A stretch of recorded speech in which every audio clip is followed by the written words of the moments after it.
আজকে আমি দই পটল বানাচ্ছি। দই পটল বানাতে প্রথমে তো পটল তো লাগবেই, তার সঙ্গে কী কী লাগবে আমি বলে দিচ্ছি। এখানে লাগবে প্রথমে 5 ফোড়ন, তারপরে কাঁচা লঙ্কা বাটা, পেঁয়াজ কুচি, টমেটো কুচি, আদা রসুন পেস্ট, তারপরে জিরা ধনের গুঁড়ো, একটু গরম মশলা, নুন আর মিষ্টি, এই লাগবে। আর একটু কসুরি মেথি আমি দিই যাতে গন্ধটা খুব ভালো হয়। আচ্ছা, আমি তেল প্রথম থেকে বসিয়ে রেখেছি, তেল অলরেডি গরম হয়ে গেছে।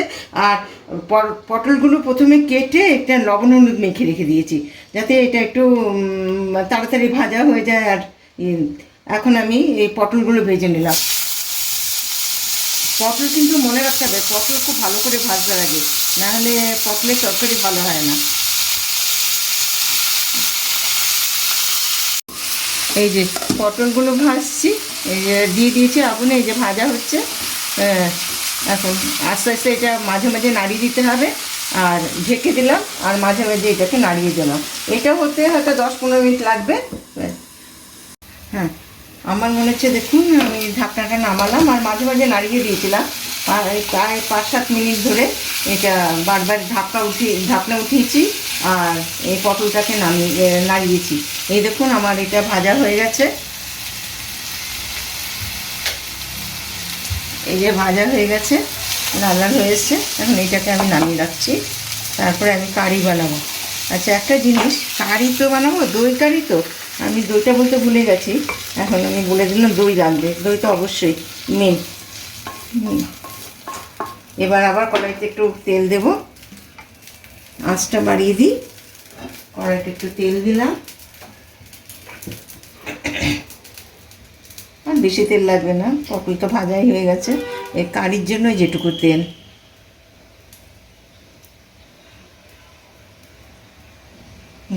একটু তেলেই হয়ে যাবে, তেলটা গরম হোক।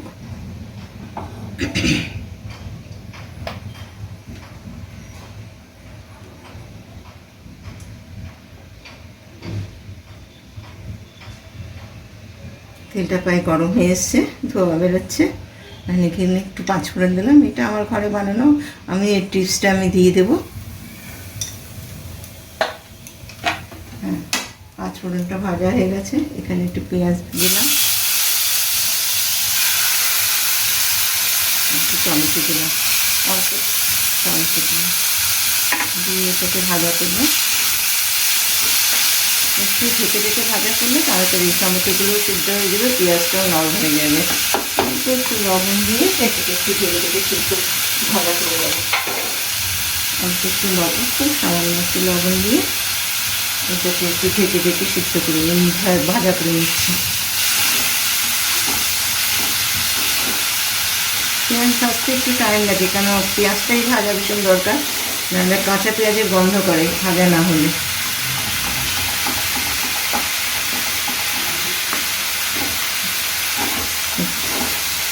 এই দেখুন আমার পেঁয়াজটা ভাজা ভাজা হয়ে গেছে। এখন এর মধ্যে আমি ইনগ্রেডিয়েন্টগুলো ঢেলে দিচ্ছি, আস্তে একটু কমিয়ে দিচ্ছি। হ্যাঁ, এর মধ্যে লঙ্কা বাটা দিলাম একটু, আমরা আবার শুকনো লঙ্কা খাই না তো, কসুরি মেথি দিচ্ছি, গন্ধটা ভালো হবে। একটু হলুদ,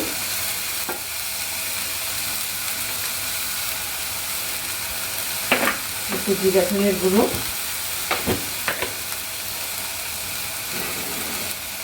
একটু মিষ্টি,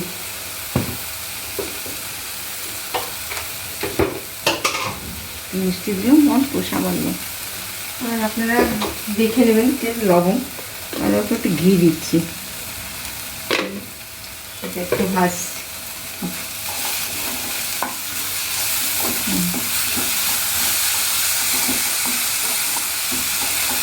জন্য একটুখানি গরম জল দিলাম।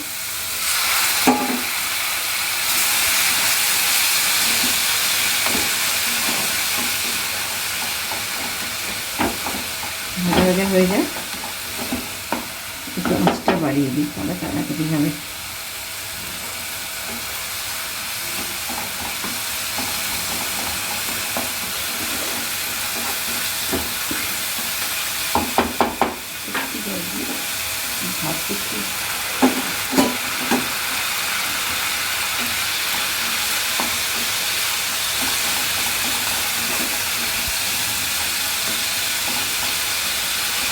ভালো ভালো হচ্ছে। দইটা ঢেলে দিলাম। দই কিন্তু মেন, দই পটল তো দই কিন্তু দিতেই হবে।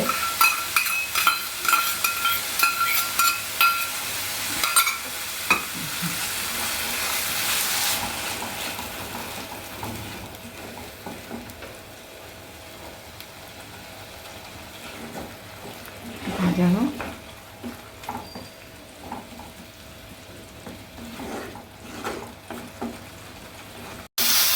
আর দেখুন আমার এই মশলাটা কষা হয়ে গেছে, তেলও বেরোতে আরম্ভ করে দিয়েছে।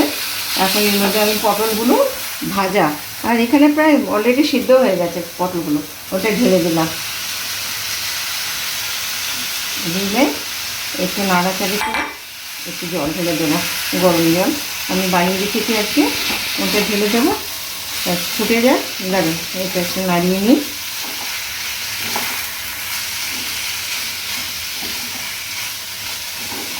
দেখুন কি সুন্দর লাগছে দেখতে, তরকারিটা খুব ভালো গন্ধও বেরিয়েছে। আপনারা বানাবেন, আর আমার চ্যানেলটাকে একটু সাবস্ক্রাইব করবেন। এবার দেখুন গরম জল ঢেলে দিচ্ছি, ব্যাস এটা ফুটতে দিই। এটা আস্তে বাড়িয়ে দিলাম।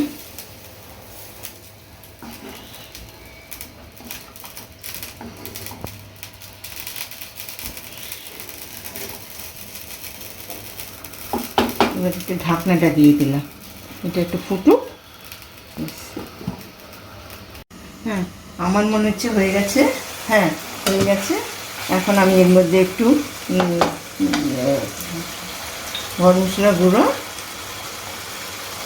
আর একটু ঘি দিয়ে দিলাম, আর একটু ঘি দিয়ে দিলাম।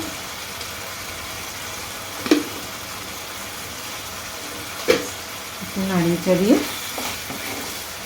বড়ে ঢেলে দিচ্ছি। দেখুন দেখতে কত সুন্দর হয়েছে। আপনারা এটা রান্না করবেন, খাবেন, শেয়ার করবেন,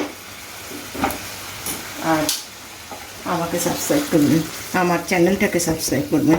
আপনারা যদি সাবস্ক্রাইব করেন, কমেন্ট করেন, তবেই তো আমি সাপোর্ট পাবো, আমার তবেই তো ভালো ভালো খাবার বানাতে ইচ্ছা করবে। এই দেখুন কি সুন্দর হয়েছে দেখতে।